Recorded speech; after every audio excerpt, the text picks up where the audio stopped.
Everybody hanging right here, man. I was the youngest one too. Everybody now dead. What Sieg say?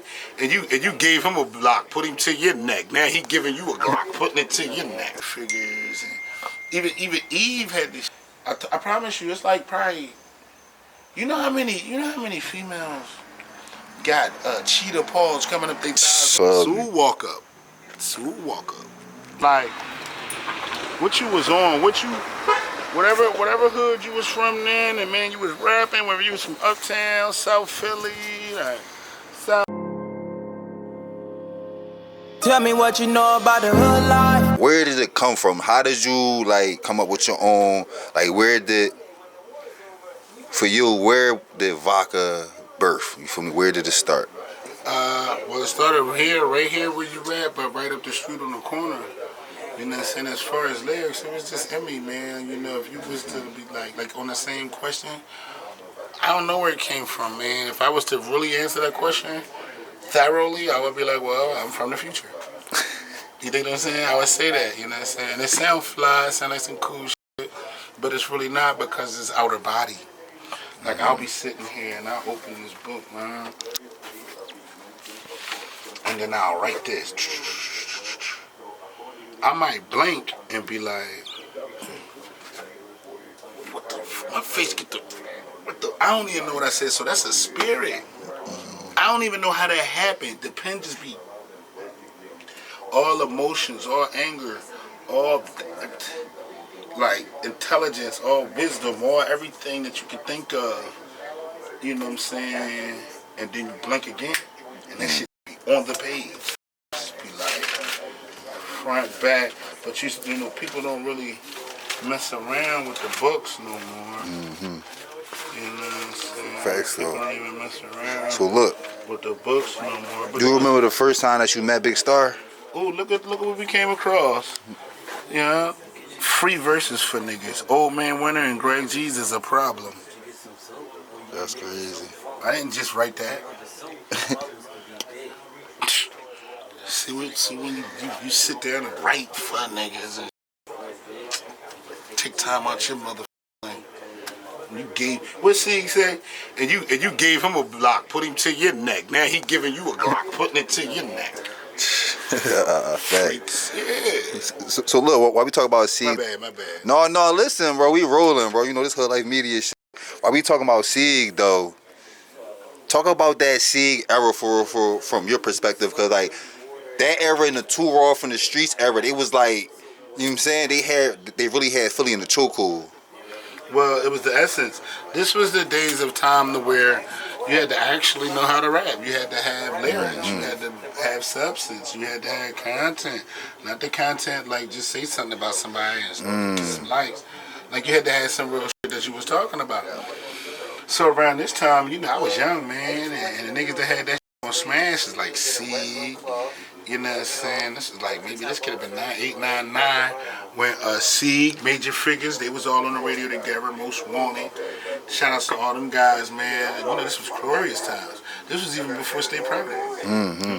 I heard you was almost like a fifth. I heard you was almost like a Lost State Property member for real. You was, you know what I'm saying? Well. What end up going on with that? You know, shout out to the whole State Property. They all, oh man, they all my loved ones, man. That's all my family, man. What happened with that? State Property was already State Property. You know what I'm saying? At this moment in time, Sieg was, you know, just trying to expand what he already had. So he wanted to come out with something called The Shoe. You know, like another under company called The Shoe, SHU, Special Housing Unit. You know what I'm saying? And he had wanted me, Cheek, and somebody else. I'm sorry to forget that name. At the beginning of these times, when you think about the art of Philly and where it comes from, it was like what you was on, whatever hood you was from then, and man, you was rapping, whether you was from Uptown, South Philly, like Southwest, Nice Town, North. It don't matter where you was from, you was talking about what you did, where you was at, where you was from, what you did.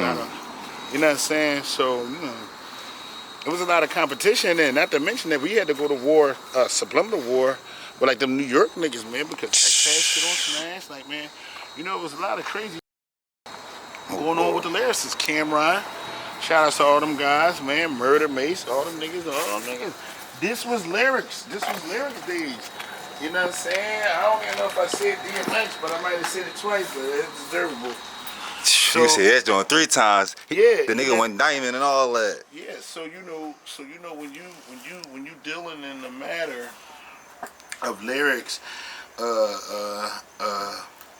following itself, that's where I come up under. I come up under these guys. I come up under the Beanie Sigels and, you know what I'm saying, under the guys' major figures, and even Eve had this to like a whole thing like I promise you, it's like probably you know how many females got cheetah paws coming up their thighs. It's not a challenge, I promise you. Listen, bro, that's serious. Like, man, they in their 40s. You know what I'm saying? I think about Bob when he got them jaws. Yeah, I mean, you know, this is for real. This is, you know, Eve set it off that hard. You know what I'm saying? As far as the female rapper, so you know, rap is not new. But what we all did was we paid homage to each other, man. We paid homage to what was before us. How was these young boy days for you, man? Out here walking with the Vodka, man. This Jawn, especially this Jawn. This Jawn pretty cool. It was pretty cool. It gave you, you know, it gave you bumps, bruises, it gave you wisdom, knowledge. I learned a lot out this Jawn, man. I learned a lot of foul shit, a lot of good shit. At the end of the day, it's what you take out of it. It's what you get out of it that's going to make you, you know, of who you are today. And talk about some of the ones. This yard, there used to be a 3rd floor up there. There used to be a door, but that's blocked off. I didn't even see the desk blocked off. But that's where we used to, like, I used to get my weed up out of there. My little bundles and shit, my little nickel packs, my little G packs. So my OG, I had to go push that shit. You know what I'm saying? But it wasn't enough money, so I started hanging right here.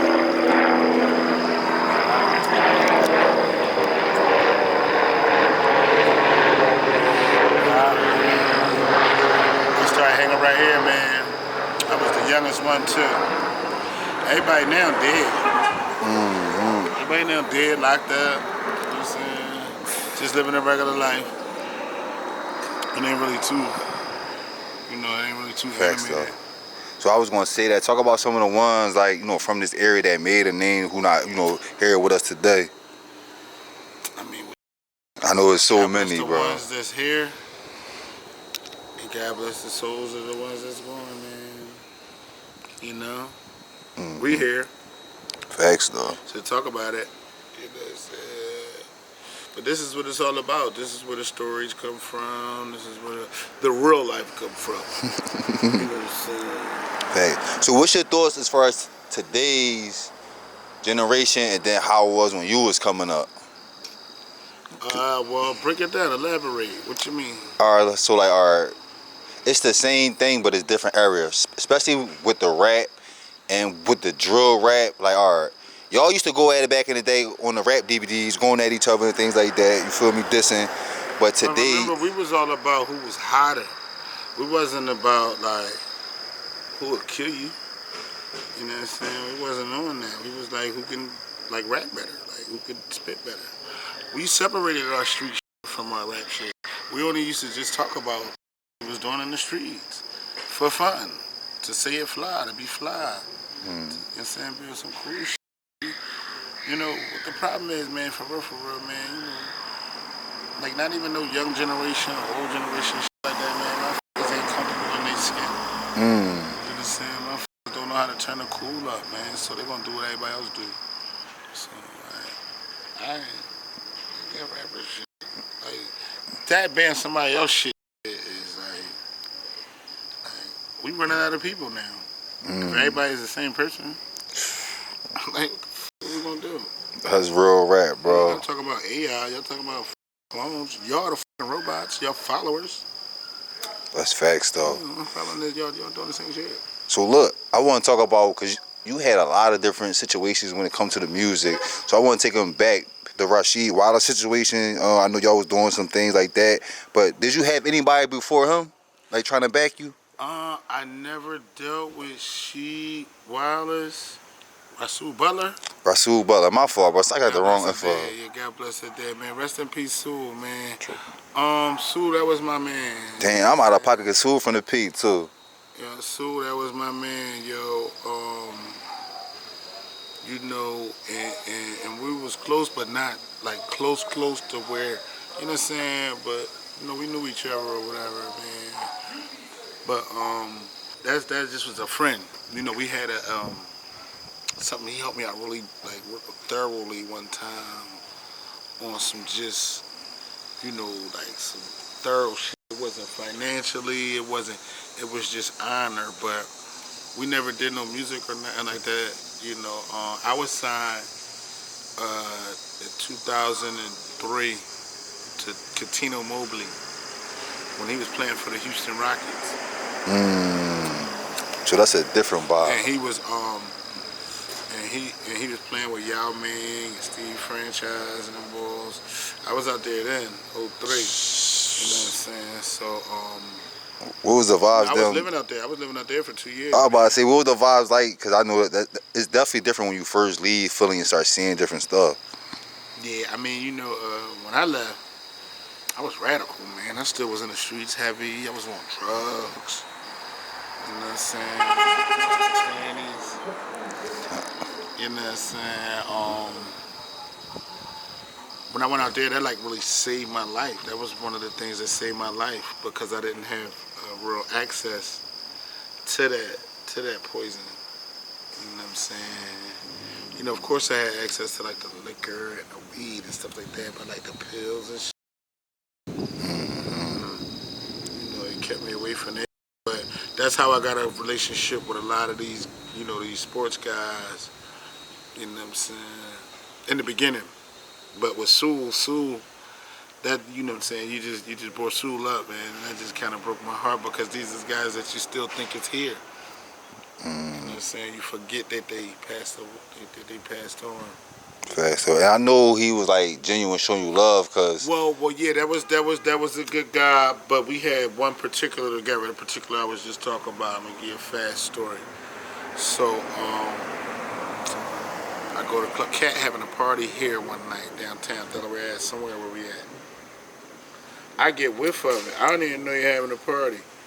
You know what I'm saying? But when I get whiff that he having a party, I get to call his phone. Like, yo, I'm about to come down. Get down there.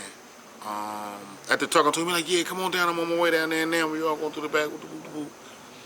I got down there a little later than him. Boom. I try to go in through the front. It's a bouncer ball there. You know what I'm saying? But the line, they got a girl line and a nigga line. I go in the middle because remember, I think I'm bored this time. You did what I'm saying? But I wasn't being like arrogant. It was just normal to like really just walk in the Brody, yeah. Yeah, like it's my OG party. Like yeah, he an NBA player, but that's my man. You know what I'm saying? So, and how you don't even know who I am.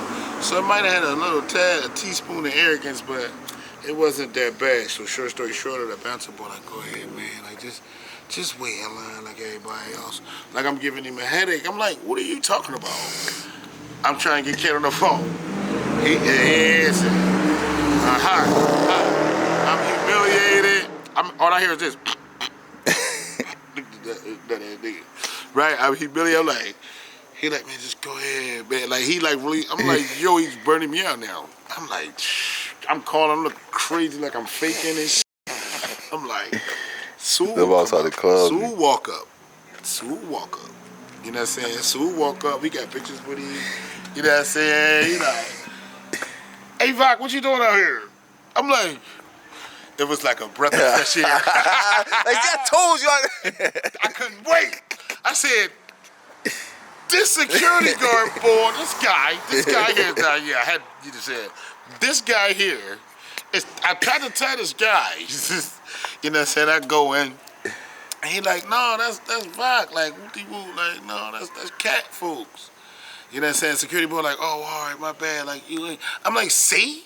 This is what I'm saying. I started looking at the line of the chicks this way.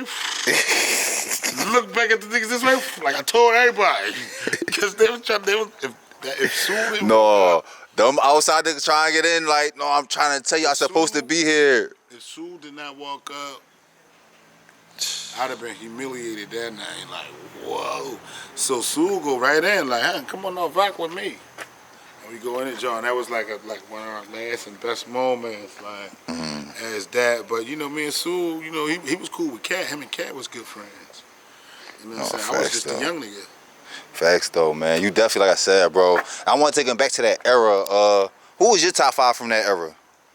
It's hard to say. I know, so many. It's hard to say, man, because, you know. Well, I'll say this. If you... It was a time. Okay. So listen, I'll say this. If you had a label, right? If you own the label, give me 5 from that era that you would sign. If I had a label, I had some money from that era that I was signed that wasn't signed already then. Yeah. My first pick coming off of the Jawn. Can I name Enes? Even though he like had No, that count. That count? That count. That's crazy. Okay. I would name him. Cause see, all my favorite people like already had a deal, so that's what make the question hard for me. So, but I'm gonna name Enes. You know what I'm saying? I'm going to name from that era. If I had some money.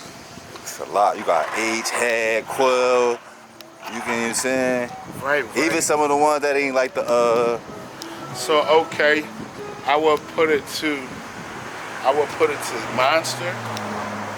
I will put it to Slaughter. You know what I'm saying? No in certain order. What's up, Cole?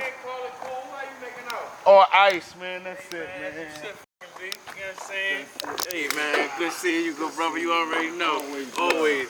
I'll see you later, good brother. My man. That's all. It's that genuine love. Out here in these streets. I appreciate you, man, for the word. Go get your problems while you still here, brother. Hey, man, I can smell them, Cole. My man. That's a fact. So look, bro, before we go, because I'm going to definitely tap back in, but I know you know what I'm saying, you be working shit. I appreciate your time. You saying I appreciate your time, you know what I mean? I appreciate your business. Yeah. You know what I'm saying? And your business lets me know that you appreciate my time. And because people don't know that, you find yourself in situations to where people feel like you owe them your time. So then we get into a situation where, motherfucker, you owe my time, like, we not equal. Did you pay for some time? Like you pay for your studio time, or you pay for your video time. So look, because I'm going to let you go, bro. We're going to pick back up on part 2, but I just need a little solid joint for the people. What happened? No, you good. You saying what happened with the situation with you and me? Because I know for a while y'all was dealing with each other, and he was, you know what I'm saying? So what like happened as far as like the relationship? How did it start? The good times, and then, you know, what's the relationship today? Oh, man. It was always cool, man. He was always a good guy, man. Coming up, it was like, you know, he was a respectful guy all the time. Like, you know, he was respectful. He came up in the ranks slowly but surely. What makes him different is his work ethic. You know what I'm saying? He has his work ethic is unmatched. You know what I'm saying? He a juggernaut. He always was in the studio. He always stayed in the studio before he had this money and all of that. And even after he got the money, he's still a juggernaut. He still worked. You know, so I admire him, you know, coming up. You know, you see certain things that happen, or you think you might see it, but nobody never seen this coming, man. You know what I'm saying? So today it's like, you know, you can't do nothing but just take your hat off and salute cool. You know what I'm saying? He won. You know what I'm saying? He continues to win, and that's what it's really all about.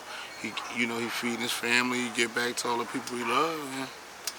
You know what I'm saying? He earned, you know, from that, you know, from his passion and his work ethic. Mm-hmm. Facts though. So out of everybody from the era, what do you think it was? Cause bro, in my opinion, he was one of the hottest, but it was so much, and then y'all had an era before that. So what do you think it was for the artists today that could take the advice and? Well, timing. You got to strike while the iron's hot. And a lot of people just know the cliche, but they don't know the definition, the real meaning of striking while the iron's hot. The iron ain't gonna bend unless it's hot. You dig what I'm saying? It ain't gonna budge. You can bang that shit all day, but unless that shit got some heat on it, then it'll move. So while you hot, make it move.